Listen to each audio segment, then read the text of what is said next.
Today we discuss 6.7, which is basically angular momentum.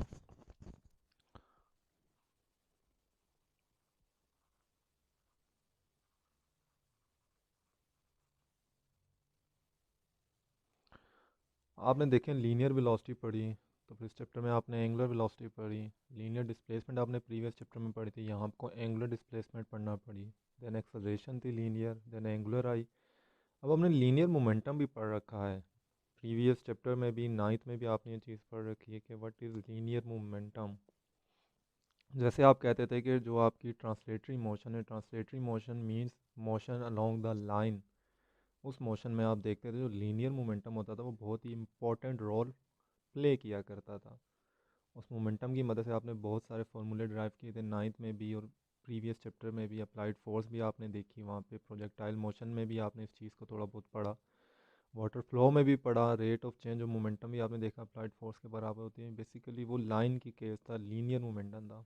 अब आपने angular momentum बनना, जैसे लीनियर मोमेंटम ट्रांसलेटरी मोशन में इंपॉर्टेंट रोल प्ले किया करता था, बहुत कुछ आपको बताता था, बहुत सी चीज़ें एक्सप्लेन किया करता था और बहुत से कन्फ्यूजन्स को क्लियर करता था। उसी तरह एंगुलर मोमेंटम या सर्कुलर मोशन में या रोटेटरी मोशन में आपकी इम्पोर्टेंस रखता है।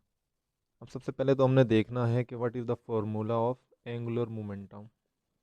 ये एरो बताता है कि ये जो एंगुलर मोमेंटम है, it is a vector quantity and it has a cross product between R and P.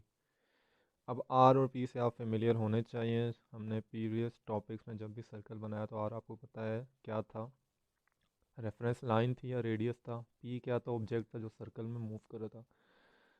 Cross product को वेक्टर फॉर्म से जब मैं मैग्नीट्यूड में लिखूंगा तो देखें इसके साथ एक एंगल आएगा, और क्रॉस प्रोडक्ट में हमने एंगल पढ़ रखा है, साइन थीटा होता है हमेशा। अब इसका फॉर्मूला भी हम बना सकते हैं। लीनियर मोमेंटम का फॉर्मूला क्या बनाया करते थे कि product of mass and V squared momentum, linear momentum जो होता था एम वी। अब एंगुलर में दो चीज़ें हैं, आर और पी, तो आप कहेंगे द क्रॉस प्रोडक्ट, क्योंकि क्रॉस है, of position vector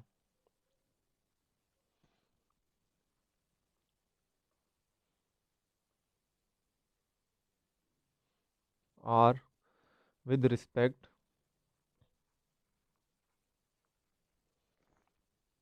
to the axis of rotation and linear momentum.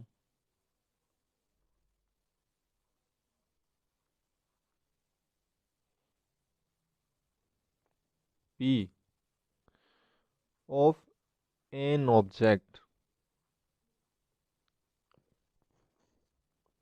is called, AM लिख देता हूँ मैं, विच इज़ एंगुलर मोमेंटम। आपने समझ जाना है यहाँ पे। ज़रा डायग्राम पे आते हैं जो प्रीवियस हम पढ़ते आ रहे हैं। हम हमेशा प्रीवियस टॉपिक में ये डायग्राम बनाते रहे। यहाँ ओ, ये आर हमने रखा रेफरेंस लाइन का रेडियस, यहाँ हमने ऑब्जेक्ट पी रखा। हमने देखा कि जो हमारा ये ऑब्जेक्ट था ये मूव करता है सर्कल में। सर्कल को जब हमने छोटे हिस्सों में डिवाइड किया तो हमने कहा यहाँ तक इसकी जो मोशन होती है अलोंग द लाइन होती है, इसके बाद अगेन ये बैंड हो जाता है, जिसकी वजह से टॉर्क का रिलेशन भी हमने पीछे पढ़ा था। लेकिन ये जो ऑब्जेक्ट पी है, इसकी वेलोसिटी की डायरेक्शन हम क्या देखते थे, हम कहते थे वो इधर जाना चाह रही है, लेकिन क्योंकि ये एक्सिस ऑफ रोटेशन के साथ, या आप कह सकते हैं रेफरेंस लाइन के साथ जुड़ा हुआ है, रिजिड बॉडी के साथ जुड़ा है, तो उसे बेंड कर दिया करती। तो हर पॉइंट पे इस पी की जो वेलोसिटी आती थी वो टेंजेंशनल वेलोसिटी आया करती थी। अब इसके पास मैस तो है ऑब्जेक्ट का जो रिजिड बॉडी के साथ जुड़ा हुआ है, वेलोसिटी की डायरेक्शन भी आ रही है, तो बेसिकली एम वी किसके बराबर हुआ करता था, पी के। और पी क्या है, विच इज़ लीनियर मोमेंटम। यहाँ पे आपके पास लीनियर मोमेंटम आ गया। ये आर आपका रेडियस है, ओ से इस ऑब्जेक्ट तक रिजिड बॉडी की लेंथ और रेडियस है। इन दोनों का जब क्रॉस प्रोडक्ट हम लेते हैं तो हमारे पास क्या आ जाता है, एंगुलर मोमेंटम आ जाता है। अब बेसिकली क्योंकि एंगुलर मोमेंटम के ऊपर भी हमने एरो लगा रखा है, तो ये एक वेक्टर क्वांटिटी है। वेक्टर क्वांटिटी का मतलब है इसकी फिर कोई डायरेक्शन भी होनी चाहिए। इसकी डायरेक्शन वही होगी जो हम प्रीवियस पढ़ते आ रहे हैं। निकालेंगे कैसे, राइट हैंड रूल से। पी से एंटी क्लॉकवाइज मूव करें तो ये जो आपके पास थंब आ रहा है, ये थंब आपको डायरेक्शन बताएगा किसकी, एल की। एल क्या है, बेसिकली एंगुलर मोमेंटम है। इसको फर्दर आगे हम ड्रॉ कर लेते हैं। ये डायग्राम, इससे थोड़ा आपको ज़्यादा चीज़ क्लियर हो जाएगी। ये आपका आर की डायरेक्शन, ये आपके पी की डायरेक्शन बेसिकली, ठीक है। और ये आपका ओ, मतलब ये आपका आर रिजिड बॉडी की लेंथ या रेडियस, ये आपके जो आपका मैस है जो वो टेंजेंशनल वेलोसिटी से बाहर की तरफ जाना चाह रहा है, जो उसकी वेलोसिटी की डायरेक्शन आई टेंजेंशनल, तो M V is equal to P, linear momentum आ गया। अब देखिए इन दोनों के दरमियान में जब आप क्रॉस प्रोडक्ट लेंगे बेसिकली, तो राइट हैंड रूल लगाएंगे तो आपके पास एंगुलर मोमेंटम आ जाएगा। यानी एंटी क्लॉकवाइज अगर आप चल रहे हैं इस तरह, तो एंगुलर मोमेंटम कहाँ है, देखें ऊपर है। इस तरह चल रहे हैं तो कहाँ है, डाउनवर्ड है बेसिकली। ये चीज़ें आपने देख लेनी है। यहाँ तक आपको होप सो चीज़ क्लियर हो गई होगी। अब अगर हम इसी रिलेशन को दोबारा लिखें जो हमने लिखा है ऊपर, L इज इक्वल टू हमने क्या लिखा है, R P sine of theta, और पी हमने देखा किसके बराबर है, एम वी के। तो यहाँ पे जब मैं इसे पुट करूँगा तो M R V sine of theta आ जाएगा। जब हमने लीनियर मोमेंटम की यहाँ पे वैल्यू पुट की तो हमारे पास ये फार्मूला कुछ इस तरह बन गया। डायरेक्शन हमने देख ली इसकी, कि इसकी डायरेक्शन बेसिकली क्या थी, डायरेक्शन हमने इसकी देख ली। बेसिकली डायरेक्शन क्या है, क्योंकि ये वेक्टर क्वांटिटी थी तो उसकी डायरेक्शन आनी चाहिए थी। राइट हैंड रूल लगा के हमने इसकी डायरेक्शन भी निकाल ली।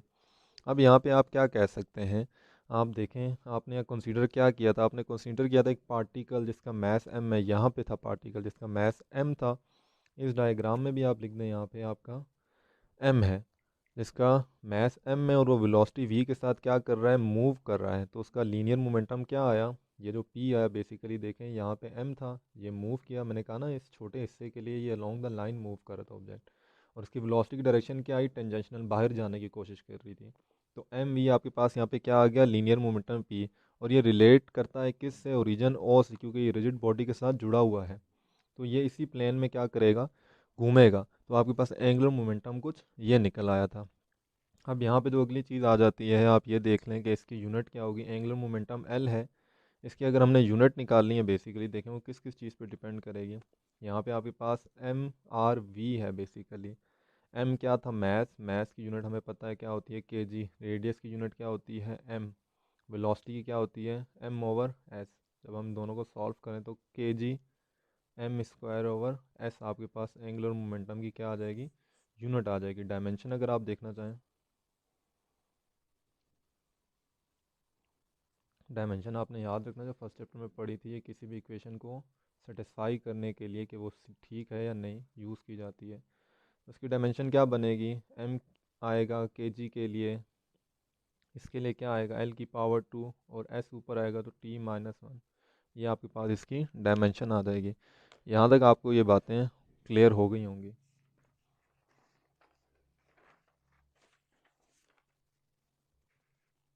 नेक्स्ट देखें आपने इसमें क्या देखना है। अब जो आपके पास ये पार्टिकल था बेसिकली जो मूव कर रहा था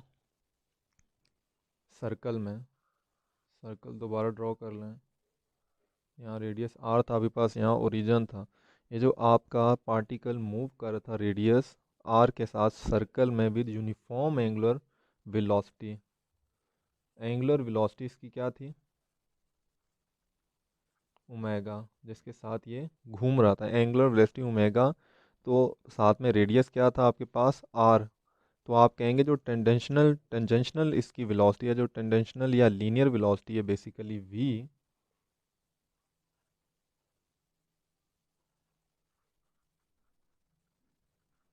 उसके दरमियान और आपके पास यहाँ पे जो है दूसरी चीज़ आर, उन दोनों के दरमियान में एंगल क्या बनेगा, क्योंकि रिलेशन आपने अभी ये निकाला है M R V sine of theta.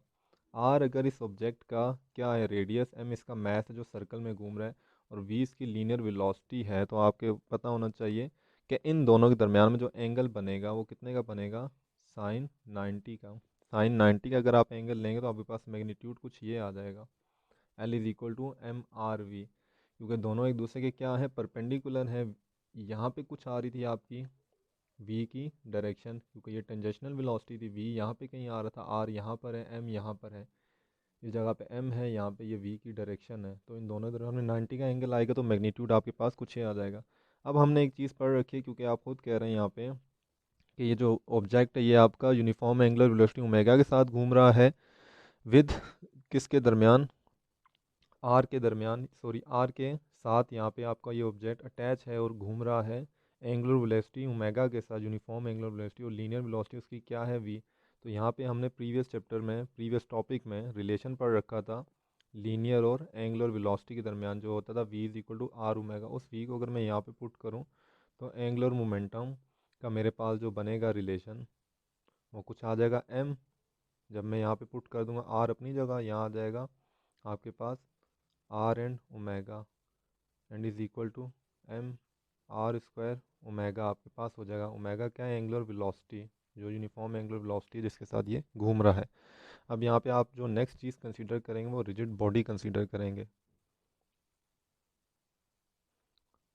Previous lecture में भी आप में से कोई स्टूडेंट रिजिड बॉडी की एग्जैक्ट डेफिनेशन पूछ रहा था। तो रिजिड बॉडी याद रखें एक ऐसी बॉडी होती है जिनमें जो रिजिड बॉडी के पार्टिकल्स होते हैं ना, उनके दरमियान में जो डिस्टेंस होता है वो कभी भी चेंज ना हो जब आप उस पर फोर्स अप्लाई कर दें। तो आप ऐसी बॉडी को क्या कहेंगे, रिजिड बॉडी कहना शुरू कर देंगे। कि इस सर्कल को भी अगर आपने यहाँ से क्या किया हुआ है, फिक्स किया हुआ है, और यहाँ पे आप फोर्स लगाते हैं तो यहाँ एम से लेके ओ तक का डिस्टेंस चेंज नहीं हो रहा है, यहाँ पे देखें फिक्स है। और उसी तरह जो बाकी पॉइंट हैं इस बॉडी के अंदर, उन दोनों के दरमियान का डिस्टेंस, पेयर ऑफ जो आपके पार्टिकल्स हैं उनका डिस्टेंस भी चेंज नहीं होता। ऐसी बॉडी को रिजिड बॉडी कहते हैं जिसपे हम फोर्स अप्लाई करते हैं और डिस्टेंस इन दोनों के दरमियान में क्या हो, चेंज ना हो। तो ये अगर आप एक रिजिड बॉडी की कंसीडर लें तो वहाँ आपको पता है सिमेट्री होल्ड करती है। वहाँ आपके पास बहुत सारे पॉइंट्स आ जाते हैं और हर पॉइंट्स के लिए जो रेडियस होता है वो डिफरेंट होता है, जैसे हमने प्रीवियस टॉपिक में देखा था। तो यहाँ पे अगर आप रिजिड बॉडी कंसीडर करते हैं और आपका जो ऑब्जेक्ट है एक्स वाई प्लेन में जो घूम रहा था वो एक्सिस ऑफ रोटेशन यानी ओ के आगे पीछे क्या करता है, मूव करता है। तो आप क्या देखेंगे, सेंटर ऑफ पार्टिकल में जो आपकी रिजिड बॉडी होगी उसमें जो आपका ये ओमेगा होगा ना, हर पार्टिकल के लिए, चाहे आप यहाँ कंसीडर करें, यहाँ कंसीडर करें, इसे मैं पहले का नाम दूँ, दूसरे का यहाँ तीसरे दे दूँ, इन सब की जो एंगुलर वेलोसिटी होगी वो सेम होगी। आर तो ज़्यादा कम होगा, किसी का आर ज़्यादा किसी का कम, लेकिन एंगुलर वेलोसिटी सेम से ये सारे क्या कर रहे होंगे, रोटेट कर रहे होंगे। ये आपने याद रखना है। तो सब का जो आपके पास मैग्नीट्यूड आएगा एंगुलर मोमेंटम का, वो आपके पास देखें क्या आ जाएगा, वो आपके पास यहीं आएगा एम वी आर, सब के लिए। बस रिजिड बॉडी के लिए आप क्या करते थे, L1 का नाम देते थे, M1 V1 R1, इसी तरह 2 3 करना शुरू कर देते थे, और एंड पे आप क्या किया करते थे कि इन सब का सम ले लेते थे। सम, उसके बाद सम लेने से क्या आया करता था, हमारे पास हमेशा एक समिशन आ जाता था। तो यहाँ पर भी देखें समिशन क्या आएगा आपके पास, और इसको आगे आप जब लिखेंगे तो आपके पास क्या आएगा, एम आर स्क्वायर ओमेगा, क्योंकि वी को जब आप आर ओमेगा पुट करेंगे तो आपके पास रिलेशन कुछ ये आ जाएगा। मैंने बताया ना आपको, एंगुलर वेलोसिटी सबकी क्या है, सेम है, आर सबका क्या है, चेंज है। ये आपने याद रखना है जितने भी आपके ये पार्टिकल कंसीडर करेंगे। तो टोटल आपका जो एंगुलर मोमेंटम होगा रिजिड बॉडी के लिए, उसको आप लिखें L total is equal to summation N I is equal to 1, और यहाँ पे आप लिख लें M I R I square और ओमेगा। ओमेगा क्योंकि सबके लिए सेम था, यहाँ पे मैं 1 2 3 4 5 की फॉर्म में नहीं लिख रहा, जैसे प्रीवियस टॉपिक में आपको समझाया था, वहाँ से देख लीजिएगा। हम L1 L2 L3 सबके लिए लिखा करते थे। वेलोसिटी एंगुलर सबकी सेम है तो कॉमन ले लिया करते थे, समीशन लेते थे, और एंड पे ये आता था। और हमें पता है ये रिलेशन किसके बराबर है, आई के बराबर। आई बेसिकली क्या था, आपको याद होना चाहिए, मूवमेंट ऑफ इनर्शिया था बेसिकली। यहाँ पे आपकी ये चीज़ किसके बराबर आएगी, मूवमेंट ऑफ इनर्शिया के। तो इस इक्वेशन को आप आगे चल के लिख सकते हैं आई इंटू ओमेगा।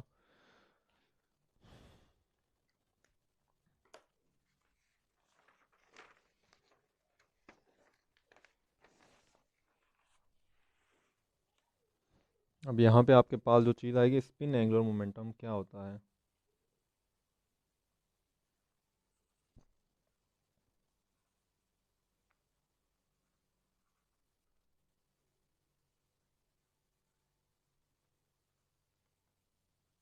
आपने याद रखना स्पिन एंगुलर मोमेंटम ये होता है कि फ़र्ज़ कर लें ये एक ऑब्जेक्ट है, अर्थ की कंसीडर कर लें।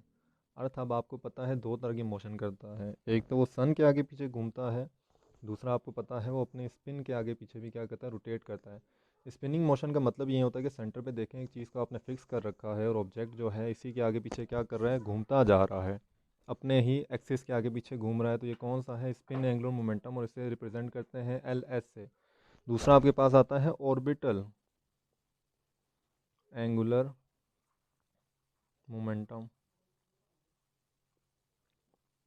अब ऑर्बिटल एंगुलर मोमेंटम बेसिकली किस चीज़ से रिप्रेजेंट किया जाता है, एल नॉट से।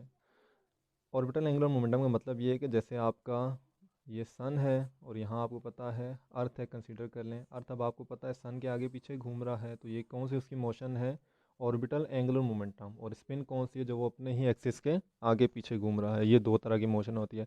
तो टोटल एंगुलर मोमेंटम अगर आप निकालना चाहें जे, तो L naught plus L S के बराबर होता है। Spin angular momentum orbital angular momentum is equal to total angular momentum, अगर आप जे निकालना चाहें। ये आपका टॉपिक था, ऑल्सो आपको समझ आएगा। कोई क्वेश्चन हो तो मुझसे पूछ लीजिएगा। Best of luck.